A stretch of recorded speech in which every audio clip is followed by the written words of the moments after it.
ہم ان 3 چیزوں کا ذکر کریں گے جنہیں پہن کر اگر عورت شوہر کے پاس جاتی ہے تو وہ خود اپنے رشتے کو نقصان پہنچا رہی ہوتی ہے۔ میرے بھائیوں اور میری بہنوں، آخر وہ کون سی غلطیاں ہیں جو انجانے میں ہو جاتی ہیں مگر اثر بہت گہرا چھوڑ جاتی ہیں؟ کیا آپ نے کبھی سوچا ہے کہ بعض اوقات شوہر قریب ہوتے ہوئے بھی دور کیوں ہو جاتا ہے؟ اسی لیے آج ہم ان 3 چیزوں کا راز کھولنے جا رہے ہیں، اس لیے آج کا بیان مکمل سننا ضروری ہے، کیونکہ آگے آنے والی باتیں تمہیں چونکا بھی دیں گی اور سوچنے پر مجبور بھی کریں گی۔ میری پیاری بہنوں، یہ سب کچھ بتانے سے پہلے میں تمہیں ایک گہری معلومات سے آگاہ کرنا چاہتی ہوں۔ ایک ملک ہے جس کا نام فرانس ہے۔ اس ملک کے اندر رہنے والی بہت سی عورتیں اپنے گھروں کے اندر صرف نیچے سے پہننے والے کپڑے پہنتی ہیں۔ وہ کپڑے جو عورت کی شرم و حیا کو چھپاتے ہیں، صرف وہی لباس پہنتی ہیں، مکمل لباس نہیں پہنتی، کیونکہ وہ ایک تو غیر مسلم ہیں، دوسرا یہ دونوں چیزیں گھر کے اندر اپنی فیملی کے سامنے پہننا ان کے لیے کوئی نامناسب کام نہیں سمجھا جاتا، بلکہ وہ اسے نارمل زندگی کا حصہ سمجھتی ہیں۔ ان کے نزدیک جسم کی نمائش کوئی بڑی بات نہیں، بلکہ ایک عام سی عادت ہے۔ کہتے ہیں کہ فرانس کے کچھ ایک کچے سے علاقے میں ایک بزرگ رہتا تھا جو بہت بڑا دانا بھی تھا اور حکیم بھی تھا۔ موسم خراب تھا، تیزی کے ساتھ بارش برس رہی تھی۔ اتنے میں دور سے ایک عورت بھاگتی ہوئی خود کو بچاتی ہوئی اس بوڑھے اور دانا شخص کے گھر کے قریب آئی۔ وہ کہیں گھومنے پھرنے گئی ہوئی تھی یا کسی کام پر گئی ہوئی تھی کہ واپسی پر راستے میں بارش ہونے لگی اور یہ بارش سے بچنے کے لیے سیدھا اس دانا حکیم صاحب کے گھر کی طرف بڑھی۔ دروازے پر دستک دی۔ حکیم نے دروازہ کھولا تو دیکھا کہ ایک 25 سالہ لڑکی ہے جس نے صرف شرمگاہ والی جگہ چھپائی ہوئی ہے، باقی بے لباس ہے۔ دانا شخص نے کہا، کیسے آنا ہوا؟ اس نے کہا کہ راستے میں بارش ہو گئی تو میں نے سمجھا کہ ایک رات آپ کے گھر میں ہی گزار لیتی ہوں۔ دانا حکیم نے اسے کہا، ٹھیک ہے آپ اندر آ جاؤ۔ حکیم نے اس لڑکی کو اندر جا کر بٹھایا، ایک تولیہ دیا، کہا کہ اس کے ساتھ اپنا جسم ڈھانپ لو اور میں تمہارے کھانے کا بندوبست کرتا ہوں۔ تھوڑی دیر کے اندر حکیم نے اس لڑکی کو کھانے کو کچھ دیا، اس کے بعد دونوں ایک دوسرے کے سامنے بیٹھ کر باتیں کرنے لگے۔ آپ کو پتا ہوگا کہ ہمارے کریم نبی کا فرمان ہے کہ جب 2 مرد اور عورت، ایک مرد اور ایک عورت دونوں جب تنہائی میں بیٹھتے ہیں تو ان کے درمیان تیسرا شیطان ہوتا ہے۔ وہ شیطان ان دونوں کو ورگلانے کی بھرپور کوشش کرتا ہے۔ اب یہ لڑکی اور وہ بوڑھا دانا شخص ایک دوسرے کے سامنے بیٹھے ہوئے ہیں اور درمیان میں شیطان اپنی پوری طاقت کے ساتھ دونوں کے دلوں میں وسوسے ڈال رہا تھا۔ کبھی نگاہوں کو بھٹکانے کی کوشش کرتا، کبھی دل میں غلط خیال ڈالتا، کبھی ماحول کو گناہ کی طرف لے جانے کی کوشش کرتا۔ خیر اس بوڑھے حکیم نے کہا کہ تم کہاں سے آ رہی ہو؟ لڑکی نے آہ بھرتے ہوئے جواب دیا کہ میں اپنا گھر چھوڑ کر اپنے ماں باپ کے گھر جا رہی ہوں، کیونکہ میرا شوہر نہ مجھے خوشی دے سکتا ہے، نہ مجھے عزت دیتا ہے اور نہ ہی مجھے مکمل طور پر خوش کر سکتا ہے۔ مطلب یہ کہ اب وہ ایک عورت کے قابل نہیں رہا۔ حکیم صاحب نے نہایت غور سے اس کی بات سنی اور کہا کہ یہ بتاؤ تمہارے شوہر کی یہ کمزوری کب سے شروع ہوئی؟ لڑکی نے کہا کہ شروع میں تو سب ٹھیک تھا، لیکن پچھلے 2 سال سے وہ بالکل بدل گیا ہے۔ جب بھی میرے قریب آتا ہے ناکام ہو جاتا ہے اور اسی وجہ سے میں اسے چھوڑ کر جا رہی ہوں تاکہ کسی ایسے شخص سے شادی کروں جو مجھے سمجھ سکے۔ حکیم صاحب نے ایک لمحے کے لیے سوچا، پھر کہا کہ مجھے یہ بتاؤ تم گھر کے اندر کس طرح رہتی ہو، کس لباس میں رہتی ہو؟ لڑکی نے بے جھجک کہا کہ میں تو گھر کے اندر بھی اسی طرح رہتی ہوں جیسے آپ مجھے دیکھ رہے ہیں، بس شرمگاہ چھپائی ہوتی ہے، باقی جسم کھلا ہوتا ہے۔ یہ سن کر حکیم صاحب نے آہستہ سے سر ہلایا اور کہا کہ یہی وہ اصل وجہ ہے جس نے تمہارے شوہر کو اندر سے ختم کر دیا ہے۔ لڑکی حیران ہو گئی، اس نے کہا یہ کیسے ہو سکتا ہے؟ حکیم صاحب نے کہا کہ جب مرد اپنی بیوی کو ہر وقت ایک ہی حالت میں دیکھتا رہتا ہے، ہر وقت بیوی کے جسم کو بغیر کسی پردے کے دیکھتا رہتا ہے، تو اس کے دل میں وہ کشش باقی نہیں رہتی بلکہ وہ عادی ہو جاتا ہے، اور جب عادت بن جائے تو خواہش ختم ہو جاتی ہے۔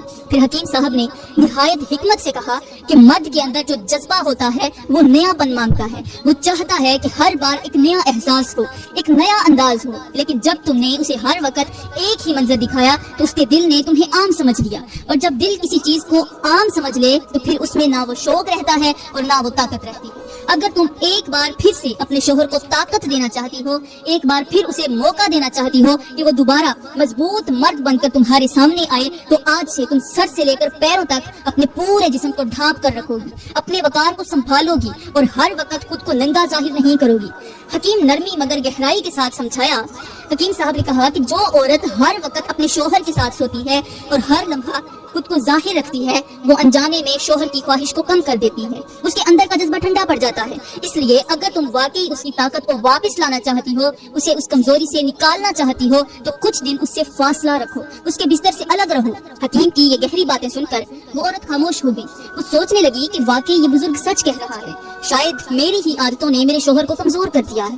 اس نے عزم کیا اور کہا کہ میں ایک بار پھر اپنے گھر واپس جاؤں گی، میں وہی طریقہ اختیار کریں گی جو آپ نے بتایا ہے، اپنے آپ کو سنبھالوں گی، اپنے انداز کو بدلوں گی، پھر دیکھتی ہوں کیا ہوتا ہے۔ یہ کہتے ہوئے وہ عورت اجازت لے کر واپس اپنے گھر کی طرف چلی گئی۔ اس نے حکیم کی ہر بات پر عمل کیا، اپنے لباس کو بدلا، اپنے رویے کو بدلا، خود کو ہر وقت ظاہر کرنے کی بجائے سنبھال کر رکھا اور کچھ دن شوہر سے فاصلہ بھی رکھا۔ پورا 1 مہینہ اس نے صبر کے ساتھ یہ کام جاری رکھا۔ 1 مہینے کے بعد اچانک اس کے شوہر کے اندر تبدیلی آنے لگی۔ شوہر کے دل میں وہی پرانا جذبہ جاگ اٹھا۔ اس نے خود اپنی بیوی کو اپنے پاس بلایا اور کہا کہ میرے پاس آؤ، آج میرا دل چاہتا ہے کہ میں تمہارے قریب آؤں، تم سے محبت کروں۔ لکھنے والے لکھتے ہیں کہ کچھ ہی عرصے میں وہی رشتہ جو ٹوٹنے کے قریب تھا ایک بار پھر سے جڑ گیا۔ محبت واپس آ گئی، خوشی واپس آ گئی۔ 2 مہینے بعد وہ عورت اپنے شوہر کے ساتھ دوبارہ اسی حکیم کے پاس گئی۔ اس کی آنکھوں میں خوشی تھی، چہرے پر سکون تھا۔ اس نے آ کر حکیم کا شکریہ ادا کیا اور کہا کہ آپ نے ہمارا اجڑا ہوا گھر دوبارہ آباد کر دیا ہے، آپ نے ہمیں ایک نئی زندگی دے دی اور آج میرا شوہر وہی ہے جس کی میں نے کبھی خواہش کی تھی۔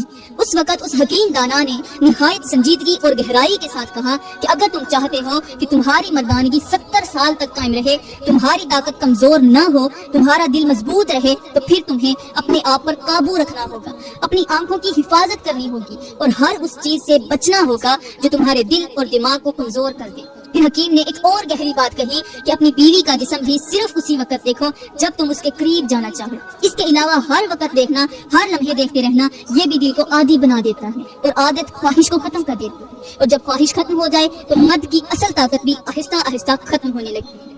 میری پیاری بہنوں اور میرے محترم بھائیوں، اگر آج کے معاشرے کو دیکھو تو کتنے ہی مرد ایسے ہیں جو ہر وقت موبائل کے ساتھ جڑے رہتے ہیں، سوشل میڈیا پر لگے رہتے ہیں، مختلف قسم کی بے حیائی والی ویڈیوز دیکھتے رہتے ہیں، اور یہی ویڈیوز ان کے دل کو کمزور کر دیتی ہیں، ان کے دماغ کو تھکا دیتی ہیں، ان کی مردانگی کو اندر سے کھوکھلا کر دیتی ہیں، یہاں تک کہ کچھ لوگ شادی سے پہلے ہی اس قابل نہیں رہتے کہ وہ ایک مضبوط شوہر بن سکیں۔ یہ اپنے آپ پر سب سے بڑا ظلم ہے۔ میرے بھائیوں، ہمارے کریم نبی کا فرمان ہے کہ جب تم چلو تو اپنی نظریں جھکا کر چلو، سر اٹھا کر چلو مگر نظریں جھکا کر چلو، اس لیے فرمایا گیا تھا کہ کہیں تمہاری نظر کسی ایسی عورت پر نہ پڑ جائے جسے دیکھتے ہی تمہارے اندر شہوت پیدا ہو جائے، کیونکہ نظر ہی وہ پہلا دروازہ ہے جہاں سے گناہ دل میں داخل ہوتا ہے، اور جب دل کے اندر یہ آگ لگ جائے تو پھر اسے قابو کرنا آسان نہیں رہتا۔ اگر تم اس وقت شادی شدہ ہوگے تو تمہارا مسئلہ آسان ہو جائے گا، تم اپنی بیوی کے پاس جا کر اپنے جذبات کو حلال طریقے سے پورا کر لو گے، لیکن اگر تم شادی شدہ نہیں ہوگے تو پھر اس شہوت کو قابو کرنا تمہارے لیے ایک مشکل امتحان بن جائے گا۔ تمہارا نفس تمہیں بار بار کھینچے گا، تمہیں گناہ کی طرف لے جانے کی کوشش کرے گا، اور ہر قدم پر تمہیں خود کو روکنا پڑے گا، اور اسی گناہ کو جڑ سے ختم کرنے کے لیے ہمارے کریم نبی نے فرمایا کہ جب تمہاری اولاد بالغ ہو جائے تو فوراً ان کی شادی کر دو تاکہ وہ حلال طریقہ اختیار کر سکیں اور گناہوں سے بچ سکیں، کیونکہ جوانی کا وقت وہ ہوتا ہے جہاں جذبات سب سے زیادہ ہوتے ہیں، اور اگر ان جذبات کو صحیح راستہ نہ دیا جائے تو وہ انسان کو غلط راستوں پر لے جاتے ہیں۔ لیکن آج کے معاشرے کو دیکھو تو الٹی گنگا بہہ رہی ہے۔ کتنے ہی لوگ ہیں جن کی بیٹیاں کب کی بالغ ہو چکی ہیں مگر وہ شادی کے بارے میں سوچتے ہی نہیں، کیونکہ بیٹیاں کما رہی ہیں، گھر کا خرچ اٹھا رہی ہیں، اور باپ کہتا ہے ابھی کچھ عرصہ اور پیسہ آتا رہے پھر شادی کا سوچ لیں گے، مگر یہ نہیں سوچتا کہ اس بیٹی کے دل میں کیا چل رہا ہے، اس کے جذبات کیا ہیں، اس کی خواہشات کیا ہیں۔ میرے بھائیوں، ہمارے کریم نبی نے واضح فرمایا کہ جب تمہارے پاس کوئی ایسا رشتہ آئے جس کا دین اور اخلاق تمہیں پسند ہو تو اس کی شادی کر دو، اگر تم ایسا نہیں کرو گے تو زمین میں فتنہ اور بڑا فساد پھیل جائے گا۔ اب ذرا غور کرو کہ یہ کتنی بڑی وارننگ ہے۔ اگر ہم اپنی اولاد کی شادی میں تاخیر کریں گے، دنیاوی فائدے کے لیے اسے روک کر رکھیں گے، تو اس کا نتیجہ صرف ایک گھر تک محدود نہیں رہے گا بلکہ پورے معاشرے میں بگاڑ پیدا ہو جائے گا۔ اس فرمان کے مطابق سمجھنے والی بات یہ ہے کہ اسلام نے ہر چیز کا وقت مقرر کیا ہے اور شادی بھی ایک وقت پر ضروری ہے۔ اگر ہم اس کو ٹالتے رہیں گے تو پھر گناہوں کے دروازے خود بخود کھل جائیں گے، دلوں میں بے چینی بڑھے گی، نوجوان غلط راستوں کی طرف چل پڑیں گے اور پھر ہم روتے رہ جائیں گے۔ ہمارا معاشرہ خراب ہو گیا ہے، اس لیے عقل مند وہی ہے جو وقت پر فیصلہ کرے، اپنی اولاد کو حلال راستہ دے اور انہیں گناہوں سے بچائے، کیونکہ یہی اصل کامیابی ہے اور یہی اصل ذمہ داری ہے۔ یہاں پر میں تمہیں ایک زبردست سی حکایت سناتی ہوں، اور یہ حکایت ہے حضرت حکیم لقمان کی۔ کہتے ہیں کہ ایک دفعہ ایک نوجوان لڑکا روتا ہوا حضرت حکیم لقمان کے پاس آیا۔ اس کی آنکھیں سرخ تھیں، چہرے پر پریشانی تھی اور دل بے چین تھا۔ اس نے آتے ہی کہا، اے حکیم، میں اپنے نفس سے ہار گیا ہوں، میری نظریں قابو میں نہیں رہی، میرا دل ہر وقت بے چین رہتا ہے، میں کیا کروں؟ یہ سن کر حضرت حکیم لقمان نے اسے غور سے دیکھا اور مسکرا کر کہا، آؤ میرے ساتھ۔ کہتے ہیں کہ وہ اسے ایک ایسے مقام پر لے گئے جہاں ایک طرف ایک خوبصورت باغ تھا، رنگ برنگے پھول تھے، خوشبو پھیلی ہوئی تھی، اور دوسری طرف ایک گہرا کنواں تھا جس کے اندر اندھیرا ہی اندھیرا تھا۔ حکیم لقمان نے کہا بیٹا اگر تم اس باغ کی خوبصورتی کو ہر وقت دیکھتے رہو گے تو ایک وقت آئے گا کہ تمہیں اس میں کوئی کشش نہیں محسوس ہوگی، لیکن اگر تم اپنی نظر کو سنبھال کر رکھو گے تو یہی باغ تمہیں بار بار نیا لگے گا۔ پھر انہوں نے اسے کنویں کے قریب لے جا کر کہا اگر تم ایک قدم بھی بے احتیاطی سے آگے بڑھاؤ گے تو سیدھا اس اندھیرے میں گر جاؤ گے جہاں سے باہر نکلنا مشکل ہو جائے گا۔ پھر حکیم لقمان نے اس نوجوان سے کہا کہ یہی حال انسان کی نظروں کا ہے، اگر تم اپنی نظر کو آزاد چھوڑ دو گے تو وہ تمہیں آہستہ آہستہ گناہ کے کنویں میں گرا دے گا، اور اگر تم اپنی نظر کی حفاظت کرو گے تو تمہارا دل بھی محفوظ رہے گا اور تمہاری طاقت بھی قائم رہے گی۔ کہتے ہیں کہ وہ نوجوان یہ بات سن کر کانپ گیا، اس کے دل پر ایسی چوٹ لگی کہ وہیں بیٹھ کر رونے لگا اور کہنے لگا اے حکیم مجھے سمجھ آ گیا کہ اصل طاقت اپنی خواہش کو قابو کرنے میں ہے، نہ کہ اس کے پیچھے بھاگنے میں۔ کہتے ہیں کہ ایک دن حضرت حکیم لقمان کے بیٹے سے ایک گناہ سرزد ہو گیا۔ وہ دن بڑا ہی عجیب تھا، فضا میں ایک عجیب سی گھٹن تھی اور اس نوجوان کے دل میں ایک بے چینی موجیں مار رہی تھی، اس کی نظریں قابو میں نہ رہ سکی اور وہ ایک ایسی جگہ جا بیٹھا جہاں گناہ کے دروازے کھلے ہوئے تھے۔ لمحوں کی لغزش نے اسے اس راستے پر دھکیل دیا جہاں سے واپسی مشکل لگتی ہے۔ جب گناہ ہو گیا تو اس کے دل پر ایسا بوجھ پڑا کہ وہ برداشت نہ کر سکا، اس کے قدم لڑکھڑانے لگے، سانسیں تیز ہو گئیں اور وہ سیدھا اپنے باپ یعنی حضرت حکیم لقمان کے پاس آیا۔ آنکھوں سے آنسو بہ رہے تھے، زبان کانپ رہی تھی۔ اس نے آتے ہی کہا ابا مجھ سے ایک بہت بڑا گناہ ہو گیا ہے، میرا دل جل رہا ہے، مجھے سمجھ نہیں آ رہی کہ میں کیا کروں۔ حضرت حکیم لقمان نے فوراً کوئی ڈانٹ نہ کی، نہ ہی سختی کی، بلکہ خاموشی سے اس کا ہاتھ پکڑا اور اسے اپنے ساتھ لے کر چل پڑے۔ کہتے ہیں وہ اسے ایک ایسے مقام پر لے گئے جہاں ایک طرف ایک جلتا ہوا انگارہ پڑا تھا اور دوسری طرف ٹھنڈا پانی بہ رہا تھا۔ حضرت حکیم لقمان نے کہا بیٹا اپنا ہاتھ اس انگارے کے قریب لے جا کر دیکھو۔ جیسے ہی اس نے ہاتھ قریب کیا تو گرمی سے پیچھے ہٹ گیا۔ پھر حکیم صاحب نے کہا اب اس ٹھنڈے پانی کو چھو کر دیکھو۔ اس نے پانی کو چھوا تو اسے سکون محسوس ہوا۔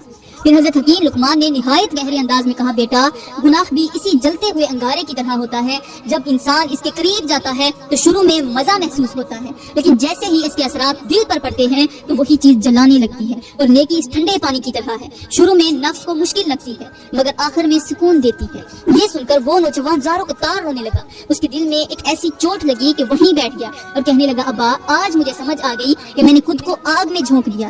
حضرت حکیم لقمان نے اس کے سر پر ہاتھ رکھا اور کہا بیٹا جو شخص اپنے گناہ پر شرمندہ ہو جائے اور واپس لوٹ آئے وہ اللہ کے نزدیک زیادہ قیمتی ہو جاتا ہے، بس اب اپنی نظر اپنے دل اور اپنے قدموں کو سنبھال لو۔